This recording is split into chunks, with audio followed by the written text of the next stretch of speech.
Pessoal, muito obrigado mais uma vez pela presença de vocês aqui nesse vídeo, nessas aulas da Escola Dominical. Nós estamos falando sobre os profetas da restauração, estamos finalizando nossa revista da Escola Dominical e nas próximas duas aulas, hoje e no próximo domingo, nós conversaremos sobre o profeta Malaquias. Os cristãos modernos têm se apresentado cada vez mais frágeis. Quase todos têm sofrido com muitos problemas. Mesmo com esses problemas, o servo fiel de Deus tem um objetivo a cumprir: proclamar o seu evangelho e fazer a sua obra continuar. O cristão, então, vai para a igreja para cumprir a sua missão. Aí nós temos que nos perguntar: qual é o nosso real motivo para irmos à igreja? Cristão, por que você tem ido à igreja hoje em dia? Vamos estudar sobre o livro de Malaquias e entender, com as suas características, com os detalhes desse livro, uma forma melhor de responder essa pergunta. Malaquias exerceu seu ministério profético em tempos pós-exílicos, junto aos judeus que haviam retornado à sua terra após o cativeiro babilônico. Sua profecia surgiu quando um bom tempo havia se passado desde o retorno dos primeiros exilados. Ageu e Zacarias já tinham encerrado o seu ministério. Por isso, o ideal é ler Malaquias em paralelo com Esdras e Neemias. Para que a gente comece nessa aula de escola dominical, vou pedir para que você me acompanhe nessa oração. Mesmo ela sendo virtual, mesmo ela sendo gravada, esteja em oração comigo neste momento. Quero te incentivar a orar antes de aprender e antes de estudar mais uma lição da Palavra de Deus. O cristão sem oração não tem uma vida saudável. Vamos orar? Deus eterno, muito obrigado por mais essa aula da Escola Dominical. Muito obrigado por mais uma oportunidade que Tu nos dá de aprender mais uma vez a Tua Palavra. Muito obrigado, ó Deus, porque não merecíamos momentos como esse. Tu demonstra o Teu amor e a Tua misericórdia por nós em cada momento como esse, momento de aprendizado, de estudo bíblico, de estarmos contigo mais uma vez, para aprendermos a Tua vontade, para conhecermos um pouco mais a Cristo e para reconhecermos o quão falhos nós temos sido. Deus, te pedimos que Tu possa nos instruir mais uma vez, tocar os nossos corações de novo, para que esse ensinamento adentre os nossos corações. Que nós possamos praticar primeiro para aqueles que estão mais próximos de nós, sejam familiares, amigos, conhecidos, colegas de trabalho.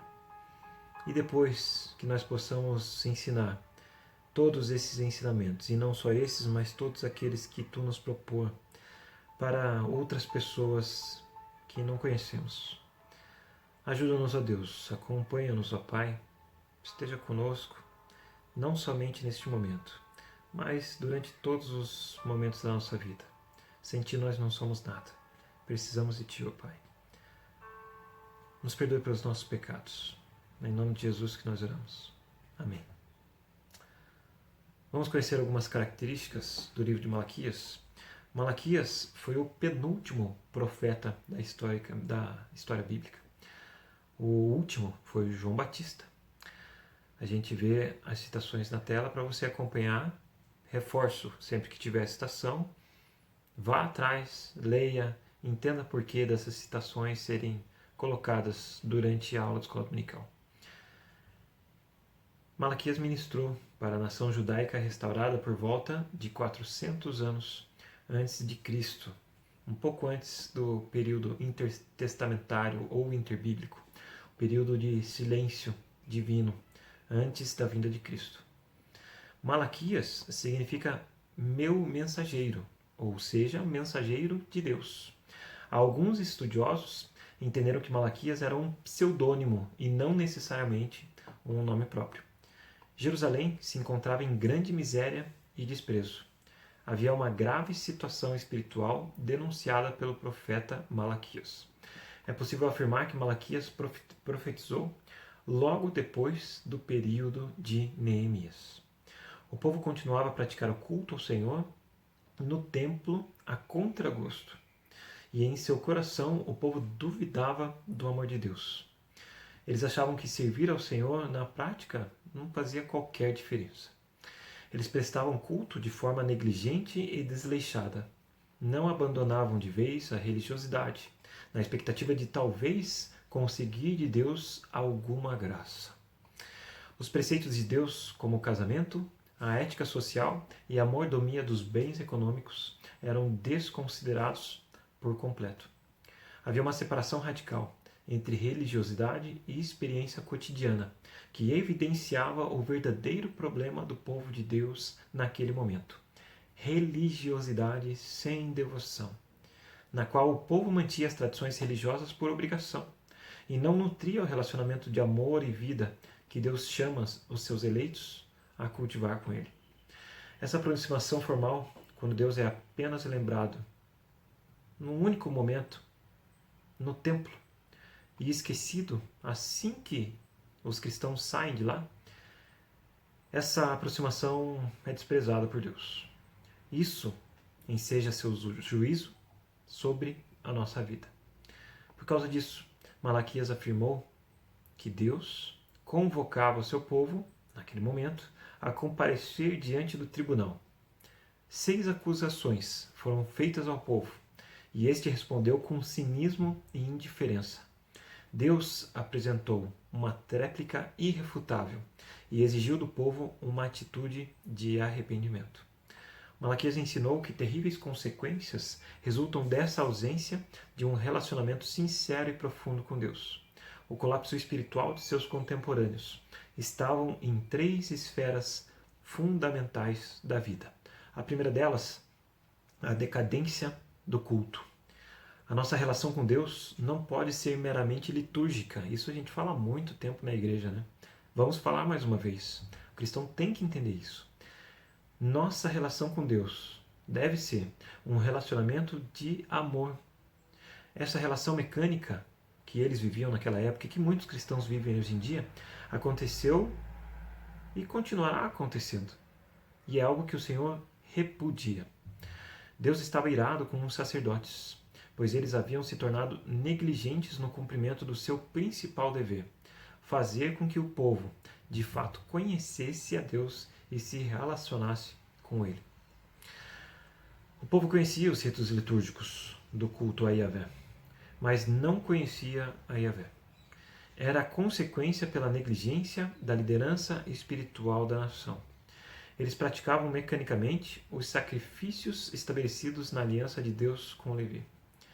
Mas os sacerdotes não davam a menor importância em fazer com que o povo amasse a Deus e praticasse os ritos de coração. O povo questiona o amor de Deus por ele. Deus fala para o povo olhar para a história. Ele escolheu a descendência de Jacó para ser o seu povo amado. Isso aparece no começo de Malaquias, lá no primeiro capítulo, lá do texto, lá do livro. Jacó nada fez para ser escolhido, mas Deus, soberana e graciosamente, separou Jacó para ele. No decorrer da história, Deus preservou a vida da nação de Israel, a descendência de Jacó. Edom, povo que descendia de Esaú, foi completamente exterminado. Contra todas as probabilidades, Israel conseguiu retornar do cativeiro e habitava novamente sua terra. Como pôde o povo de Israel questionar o amor divino, a sua eleição e predestinação? Como é que pode? Mesmo assim, isso aconteceu. O povo tinha informações sobre Deus e não conhecia de fato quem era esse Deus. Claramente não o amava. Eles não tinham um relacionamento verdadeiro com Deus e por isso o culto era desprezível. Ao trazer as oferendas nos ritos de sacrifícios de animais, o povo desrespeitava e desonrava a Deus, ao invés de agradá-lo. Junto com isso, Deus fala aos sacerdotes e apresenta então a segunda acusação contra o povo: considerar a mesa do Senhor desprezível. Os sacerdotes colocavam pão imundo e o povo trazia o pior do seu rebanho: animais cegos, coxos e enfermos. Malaquias ressalta que qualquer um teria vergonha de trazer um animal em tais condições ao governador. Eram com estes tipos de ofertas vergonhosas que o povo se aproximava de Deus para cultuá-lo. Quando a gente recebe alguém em casa, é sempre uma correria, na verdade. Correria da família para limpar uma sujeira acumulada, para organizar uma bagunça de alguns dias. E quando a visita chega, lhe é servido um bom alimento. Não é qualquer coisa. Mas o povo de Deus, naquela época e hoje em dia, tem se acostumado a servir a Deus, a principal presença na sua vida, qualquer coisa. Os crentes que se acham e que se dizem fiéis a Deus, que pensam que merecem bênçãos, têm feito qualquer coisa para Deus. E isso não é certo. Não era naquele momento. Não é hoje em dia. A gente tem que entender que a gente tem que viver uma vida de intimidade e comunhão com Deus e fazer o melhor, nos entregarmos para Deus. Talvez esse seja um dos motivos da igreja protestante, evangélica, sofrer com tanta sazonalidade, porque muitos vêm e muitos vão. As pessoas não fixam suas raízes nas igrejas, nos locais de adoração, e as igrejas, o número de membros das igrejas só tem diminuído. Nós temos que rever realmente o quanto nós temos entregado em nossas vidas a Deus. É esse um dos principais ensinamentos do livro do profeta Malaquias.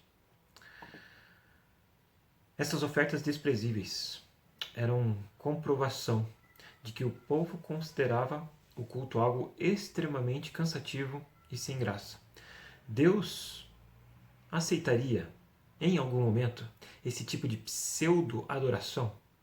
Deus aceitará qualquer tipo de pseudo-adoração praticada por nós? Temos que fazer um culto mais agradável a Deus. Fazer um louvor melhor, fazer liturgias melhores, estarmos mais presentes na igreja, cultos devem ser mais bem pregados. Nós não podemos fazer de qualquer jeito. Ninguém merece nossa vida sendo apresentada de qualquer jeito. Nós devemos amar a Deus sobre todas as coisas e ao próximo como a nós mesmos. E esse amor, para ser verdadeiro, tem que ser feito da melhor forma possível. Não pode ser feito de qualquer jeito. Deus jamais aceitou e jamais aceitará um culto prestado com esse estado de espírito. Ele é grande também fora dos limites de Israel. E entre todas as nações, seu nome era honrado e engrandecido com ofertas puras. Deus abominava o culto prestado por aquele povo enganador. Suas orações não eram mais ouvidas e Deus ansiava por alguém que fechasse a porta do templo, pois o culto de Israel tinha se tornado insuportável a ele. Isso é muito pesado, é muito forte. Será que o nosso culto é assim? Esse culto decadente dos dias de Malaquias é reflexo da religiosidade praticada sem relacionamento. O povo prestava o seu culto, mas não conhecia de fato o Deus vivo, que estava sendo cultuado naquele momento e que sempre foi revelado na sua palavra. Será que nós realmente conhecemos esse Deus vivo que tem se apresentado e se revelado através da Bíblia? Através da Sacra Letra, nós devemos conhecer melhor o Deus que tem nos sustentado até aqui. Reclamamos de muitas coisas. Essa reclamação, essa insatisfação é um descontentamento, muito provavelmente como reflexo de não conhecermos a Deus e de não amarmos a Deus em espírito e em verdade. Muitas das falhas e dos erros que ocorrem em nossas vidas, nós somos responsáveis e não outras pessoas. Devemos assumir esses erros e entender que nós temos sido falhos, devemos corrigir essas falhas. Depois nós vamos entender a decadência do casamento. Este é mais um ensinamento apresentado no livro de Malaquias. Ali, naquele texto, é apresentada a terceira acusação de Deus contra o povo. o desprezo do povo aos princípios da palavra que devem guiar a vida conjugal. Eram 3 faltas gravíssimas que o povo de Deus apresentava nos seus relacionamentos naquela época. Os judeus estavam se casando com mulheres adoradoras de deuses estranhos. Segunda falha, os judeus eram desleais à aliança firmada diante de Deus com a mulher de sua mocidade. E a terceira falha era que os judeus estavam se divorciando de suas mulheres, fato este que Deus odeia. Isso que acontece quando Deus é colocado e reduzido a apenas uma pequena dimensão da nossa vida, lembrado apenas no momento de culto. No dia a dia, na vida prática, os princípios divinos, eles não podem ser negligenciados e ignorados como temos feito nos atuais dias. O povo não reconhecia naquela época que Deus exige senhorio sobre nossa vida conjugal e familiar, pois tem para nossas famílias um projeto maravilhoso. Na palavra, Deus nos revela que quer fazer da nossa aliança conjugal uma representação visível do nosso relacionamento, do nosso próprio relacionamento pactual que ele tem com o seu povo. Adultério e divórcio são pecados extremamente graves. Por meio de nossos filhos, Deus quer preservar sua santa semente e promover a expansão de seu reino. Isso prova o quão ruim é o casamento misto. Os preceitos divinos devem ser observados por aqueles que professam segui-lo. Aqueles que amam o Senhor e querem honrá-lo procurarão namorar, noivar e se casar com pessoas que compartilham desse mesmo amor. Procurarão honrar sua aliança conjugal, rejeitando completamente a infidelidade e o divórcio. Nos dias de hoje, esses princípios devem ser reafirmados e o povo de Deus, chamado ao arrependimento por não os cumprir. Preste atenção que esse ensinamento não serve apenas para os casados. Os que estão namorando já devem ter essa mentalidade quando namorar.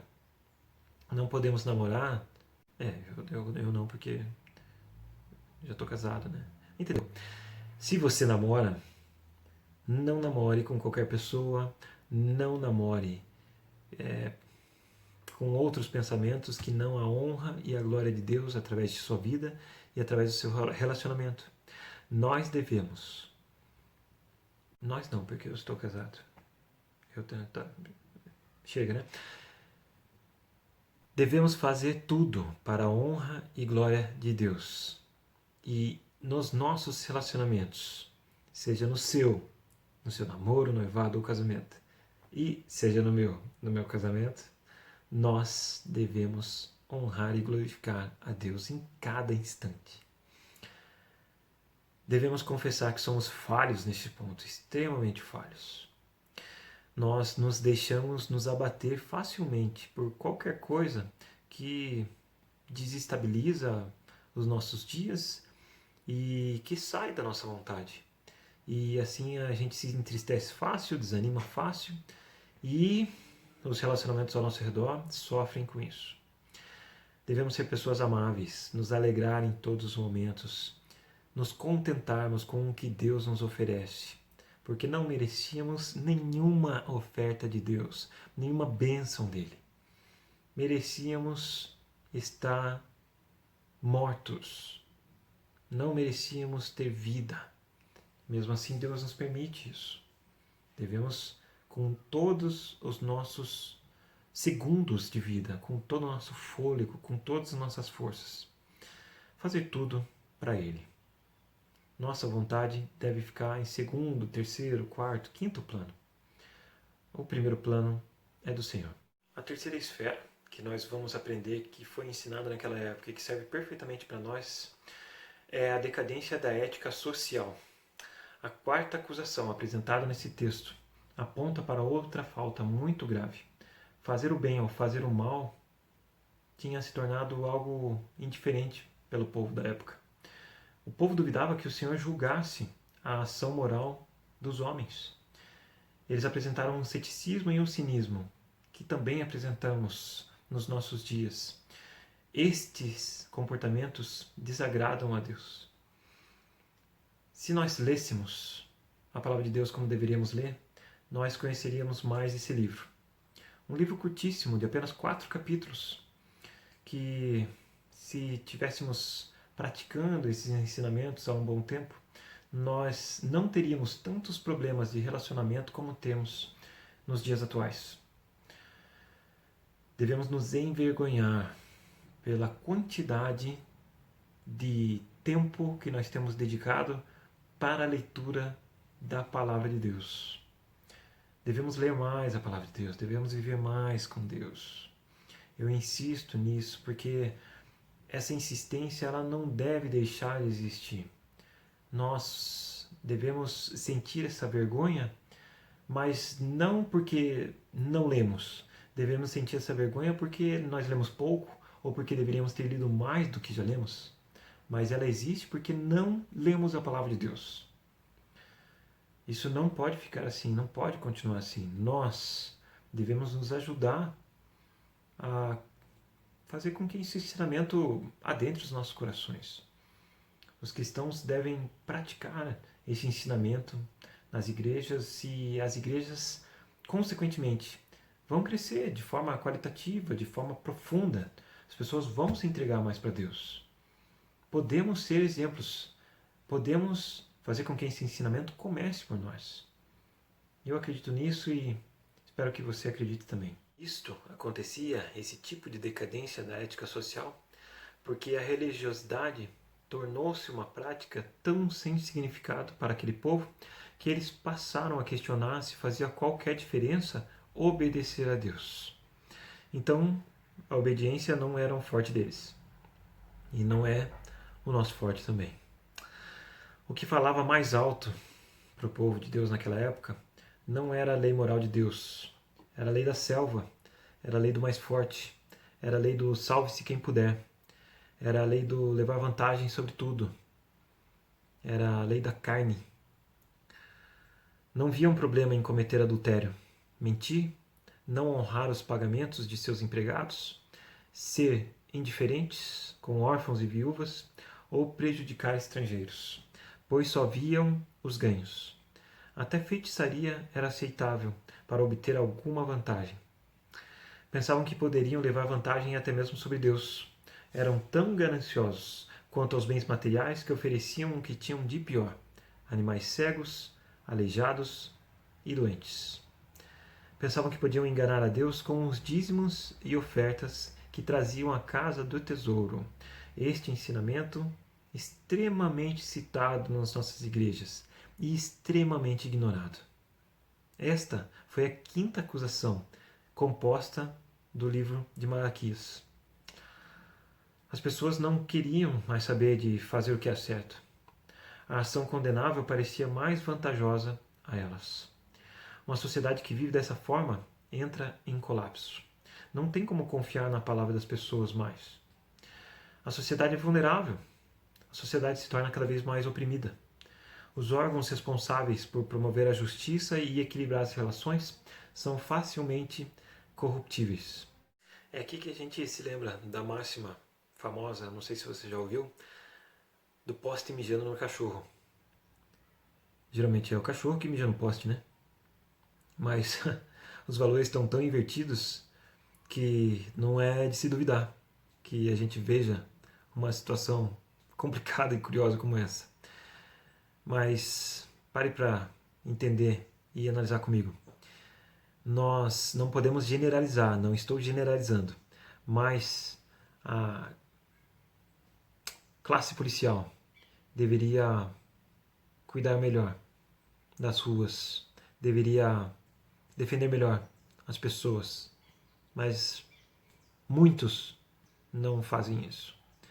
A classe judiciária deveria julgar melhor, deveria analisar melhor os processos e deveria deixar o legalismo um pouco de lado, se assim pudermos compreender, entender e conceber essa possibilidade.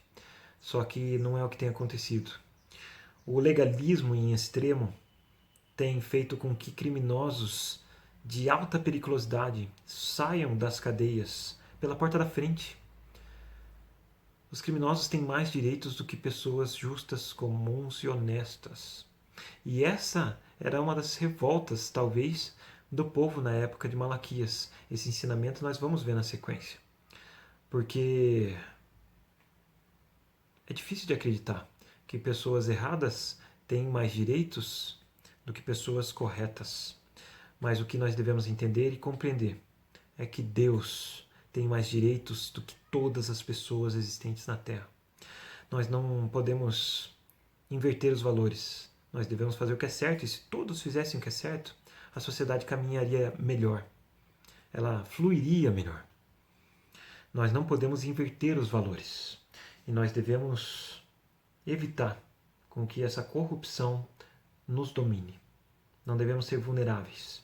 Devemos ser fortes em Cristo, na rocha eterna, inabalável, que nos sustentou até agora. Então o povo santo decai moralmente quando coloca Deus, Todo-Poderoso, Criador de todas as coisas, em uma esfera muito pequena, na esfera litúrgica. O povo de Deus, na época de Malaquias, parecia religioso diante do altar, mas da porta para fora se esqueciam completamente de Deus e de seus mandamentos.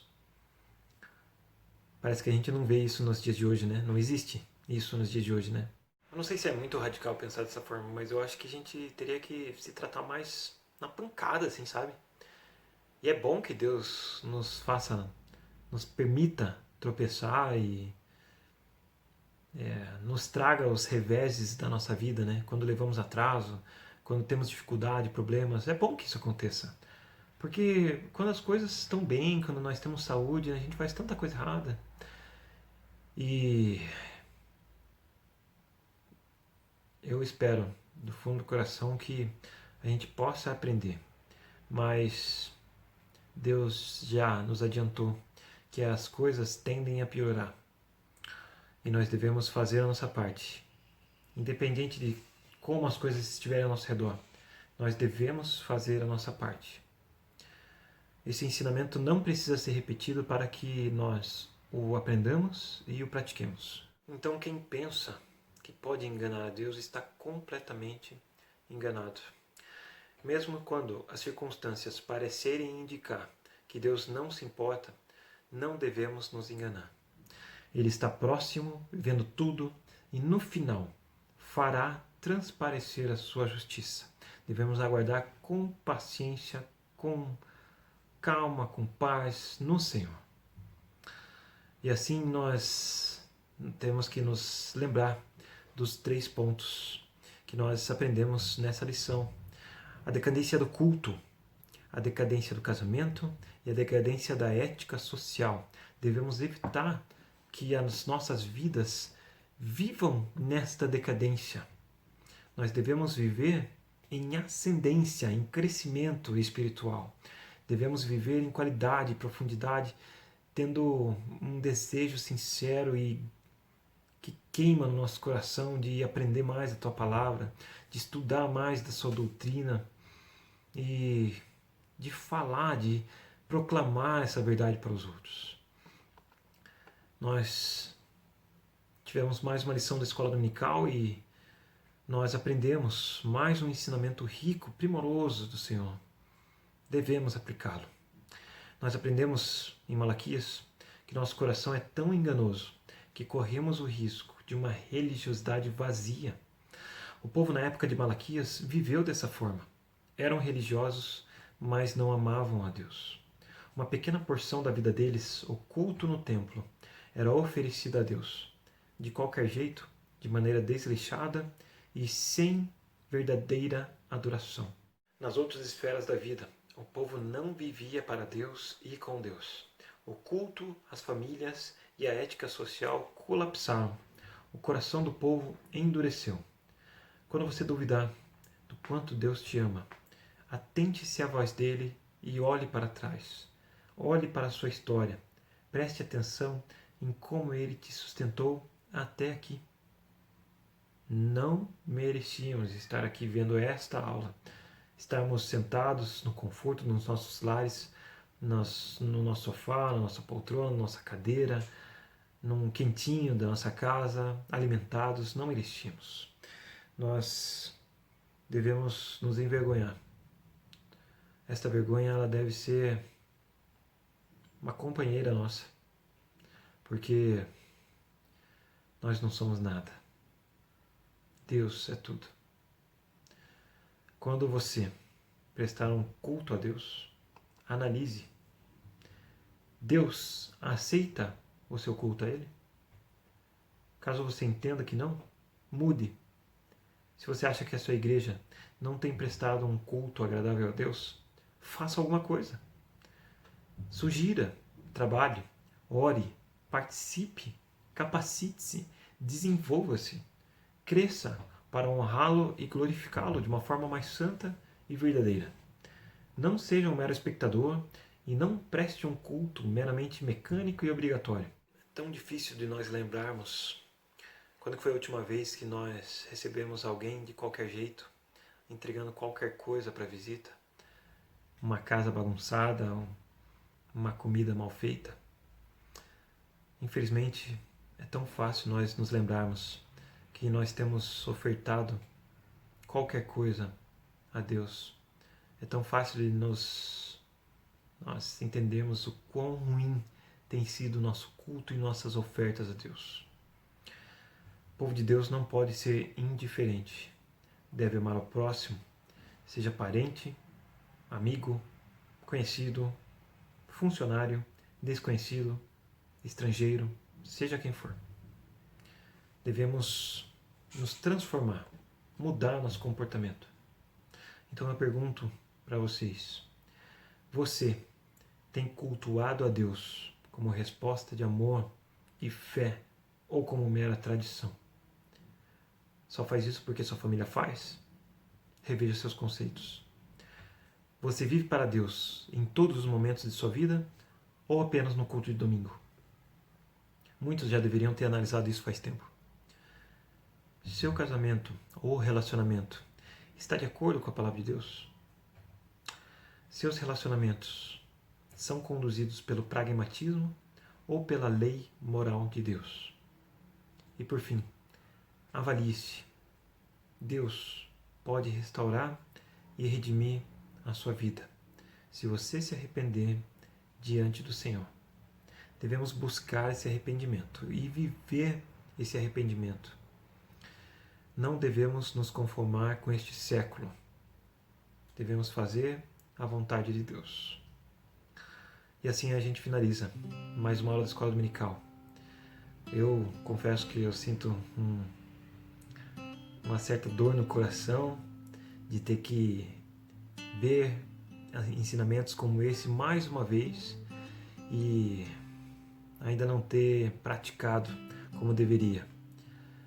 Mas sinto uma alegria e uma paz no coração ao mesmo tempo, sabendo que Deus vai sustentar e capacitar, que Deus permitiu eu aprender essa aula para depois repassar para vocês. Então, devemos agradecer, porque Ele é maravilhoso e ainda não nos consumiu. Devemos louvá-lo em todos os momentos da nossa vida. Louve a Deus nesse momento, engrandeça o Senhor, ajoelhe-se, peça perdão pelos seus pecados, arrependa-se pelo que você tem feito. Não ignore a palavra de Deus, não negligencie os seus ensinamentos. Sejamos prudentes perante a vontade divina. Vamos fazer a nossa vontade. Me ajude a fazer essa vontade, que eu te ajudo também. É isso, meus irmãos. Muito obrigado, mais uma vez, por vocês terem passado mais esse tempinho aqui comigo. Me perdoe por qualquer coisa e me ajude comentando, compartilhando, curtindo mais esse vídeo e me ensinando a ser melhor. Deus te abençoe, Deus te proteja, Deus te guarde, Deus esteja contigo. Que Deus esteja com todos nós, tenha misericórdia de nós e continuando a nos amar de uma forma que precisamos, para que continuemos caminhando para a sua honra, para a sua glória, proclamando o seu Evangelho e seguindo a nossa missão de cumprir a sua vontade. Um grande abraço, Deus te abençoe e, se Deus quiser, nos veremos em breve no próximo vídeo. Até lá!